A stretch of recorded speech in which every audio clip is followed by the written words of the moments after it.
Mga tol, hello sa inyo. Subukan ko pa pala bumiyahe ng maaga mga tol. Bali, gumising ako ng alas 3. Tapos bali, pinasukan ako ng booking mga 3:40 mga tol.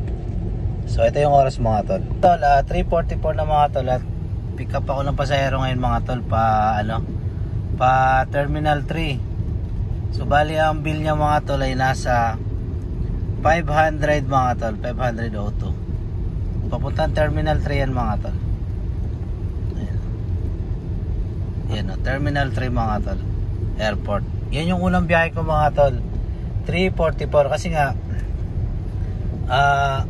mga tol, lagi kasi akong bumabiyahe tanghali na.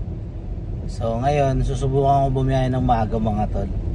At ngayon nga medyo maulan. At maganda ang biyahe ngayon mga tol pag maulan eh. Titingnan natin mga tol kung makamagkano kaya ako ngayong araw na to.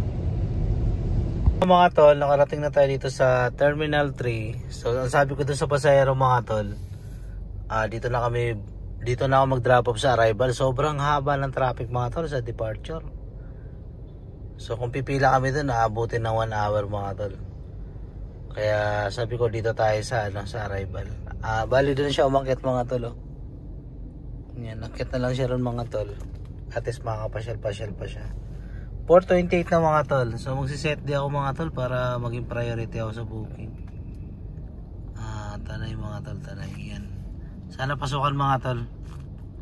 Mga tol, pinasukan na tayo. Paano mga tol? Saan ba to? Okay, dito sa mga tol, sa may Kainta mga tol. So 4:53 sa akin mga tol. Sa may Bay 9 siya mga tol. So Bay 4 yan. So konti na lang mga tol. So ayun mga tol, hatid na natin to, 4-seater. Ayan, puntahan na natin mga tol. Mga tol, nandito ako sa pick up location mga tol. Ang tagal ng pasahero ko, pinag-aantay ako.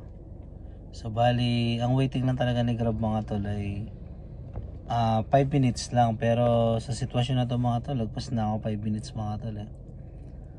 So antayin ko na lang ng 2 minuto pa. Kapag wala pa rin mga tol, kakancel ko na to. Kapag kinancel ko kasi mga tol, may papasok sa akin ng 75 pesos mga tol. Penalty dun sa pasahero na nagbook na nagpaantay ng matagal. 5 minutes na kasi waiting mga tol eh. So ayun na nga mga tol, kinancel ko na mga tol. Ang tagal, lagpas na sa 5 minutes mga tol. So kung makikita nyo mga tol, ayun siya mga tol.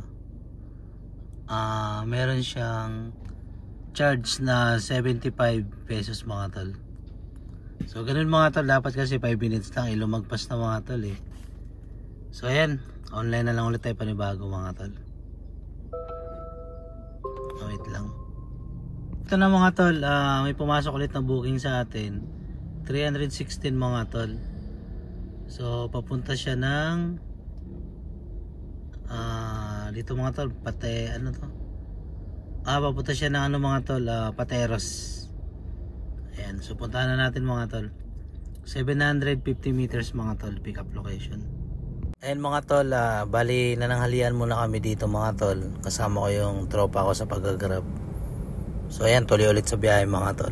Ano nga mga tol, 11:50 na mga tol. So bali, nakarating ako dito mga tol, alas 11. So inantay ko pa yung pasahero ko mga tol makababa kasi nga susunduin siya. At nakakaya naman, nilibre niya ako ng McDo mga tol eh. So ito pa yung ketchup mga tol. Nilibre niya ako ng burgers saka french fries mga tol. So bali 11 dito 11:50, sa cellphone 11:49. Bali naka 3,298 na tayo mga tol. So ang gagawin ko mga tol, pupunta ako ng Southwoods. Yan, dito po Southwoods mga tol. 12 km papunta doon mga tol. Dito kasi maraming booking mga tol, paluwas ng Manila. Nandito ako ngayon sa Cavite mga tol eh. Pinasukan ako dito sa Cavite no. Ayun o. Yan, silang Cavite mga tol, nandito ako. So ayan, punta na natin mga tol. 11:51 na mga tol. So ayun na nga mga tol. Bali yung pasahero ko na yon nanggaling po ng Makati. So papunta po dito sa Silang Cavite mga tol. 800 po yung bill niya. Sa akin lang yun, pero yung babayaran niya nasa 1,136, tapos binigay niya 1,150. Tapos pinakain niya pa ako mga tol.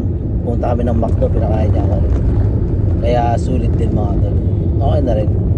Kasi pag mga ganitong oras mga tol, alas 11, alas 10, alas 12, patay po ang biyahe niyan mga tol. Wala po gano'ng nagbubok. Tsambahan na lang kung meron. Kaya nga pinaka the best talaga ngayon sa Grab, maaga bumiyahe mga tol, kasi nandun yung bugso at saka dami ng pasahero mga tol. Marami na nag-grab ngayon mga tol kaya medyo nabawasan po yung booking mga tol. Ayun, tuloy-tuloy lang. Saka kumbaga boundary na ako mga tol, 3,000 na ako, okay na ako. Kung 2,000 okay na ako dun Pero biyahe pa, maaga pa siguro mga alas 4, alas 5 uwi na ako, kasi matraffic. Biyernes kasi mga tol. Bala ko sana araw-araw na ako mag-upload mga tol para makita nyo yung daily vlog ko, kung yung mga kitaan dito sa Grab mga tol. Sipagan lang dito at diskarte. Pag nakuha mo yung diskarte sa kasipag, may pumasok mga tol, may pumasok, syempre tatabi tayo. Hindi na natin mga tol, may pumasok yan, outside NCR may pumasok tol, may pumasok mga tol. Tingnan natin kung magkano. 351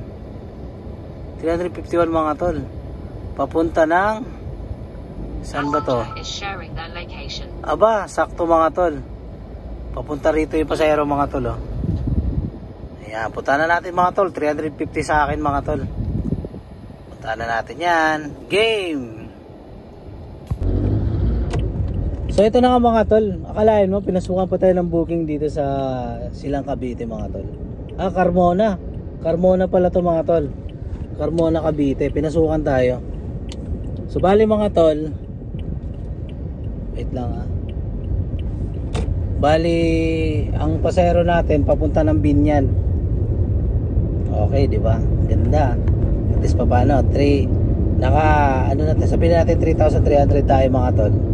3,600, 400 na lang, kota na tayo, pwede na umuwi. Pero hindi pa rin nagtatapos dun mga tol. Tuloy-tuloy pa rin tayo hanggang sa lumagpas sa kota. Mas maganda lumagpas sa kota mga tol kasi nga Sabado hindi ako nakabiyahe. Sana makauwi ako ng umaga mga tol, kasi pag Biyernes mabigat ang traffic dito sa Manila. Kaya hanggat maaari dapat alas 4, alas 5 nasa bahay na ako. So ayun mga tol, puntaan natin itong passengers natin mga tol. Ano mga tol, nandito na tayo sa Binyan. So bali naka 3,649 na tayo mga tol. Yan. Ngayon mga tol, ang gagawin ko, pupunta ako ng South Woods. Nandun kasi yung pasahero mga tol Ganun talaga, ganun yung buhay namin dito mga tol sipagan, diskarte at swerte yan mga tol. Syempre bago kayo umalis ng bahay mga tol, syempre dapat manalangin muna kayo mga tol na iiwas kayo sa aberya, aksidente, sa mga masasamang loob, yung mga hold upper mga tol, iiwas kayo dun. Manalangin tayo sa Panginoon mga tol, kasi kung hindi dahil sa kanya mga tol, wala tayo sa kinalalagyan ngayon, wala tayong lakas, wala tayong kilos ngayon. Kaya yung mga nagsasabi na lahat ng ano ba tawag nun, lahat ng kayamanan niya dahil sa kanya kasipagan, hindi totoo yun. Dahil sa Diyos yan mga tol, dahil binibigyan siya ng lakas para makapaghanap buhay at binibigyan ng talino para lumiskarte mga tol. Mga tol, pinasukan tayo mga tol, 12:30 na mga tol. Pinasukan tayo 745 mga tol. Papunta ng ano mga tol, yun, papuntang Pasig mga tol, papuntang SM Mega Mall mga tol. So yan, punta na natin mga tol. 745 po yung akin, tapos 10, bali 755 mga tol sa akin mga tol. Yun, swerte mga tol, swerte, jackpot na mga tol. Pinasukan tayo mga tol dito sa sa Binyan Laguna mga tol. Papunta naman siya ng SM Mega Mall mga tol. SM Mega Mall Building B. Bali 745 yung akin mga tol. Tapos malinis na yun sa akin yung mga tol, labas na po top up. So yun, boundary na nga ako mga tol. Tapos magsiset din na ako pa uwi. Uwi na ba ako? Hindi ko alam mga tol kung uwi na ako pero bahala na mga tol. Kapag sinipag pa ako na ito, baka umuwi na ako. Tol, nandito na tayo sa SM Mega Mall. Drop off na natin mga tol. 973 mga tol ang binayaran niya. Tapos may panibagong booking tayo mga tol. 215 papuntang Makati to mga tol. Tara, puntahan na natin mga tol. So yun mga tol, nandito na tayo sa SM Mega Mall. Magsusundo tayo nito mga tol. Dito tayo sa SM Mega Mall. May pipikapin tayo sa Shangri-La papuntang Makati mga tol. Ang pamasahe niya ay 215 mga tol. Sana maka 5,000 tayo nito mga tol bago umuwi. So dapat bago mag alas 4 o halimbawa alas 4 kailangan set din na tayo pa uwi mga tol. What's up sa inyo mga tol? Andito na ako ngayon mga tol sa drop off location at pauwi na ako mga tol. Dito na ako sa Antipolo Rizal mga tol, boundary ng Marikina. So pauwi na ako mga tol, nakaset din na ako mga tol. So bali 646. Ayan o, 645 dito sa cellphone.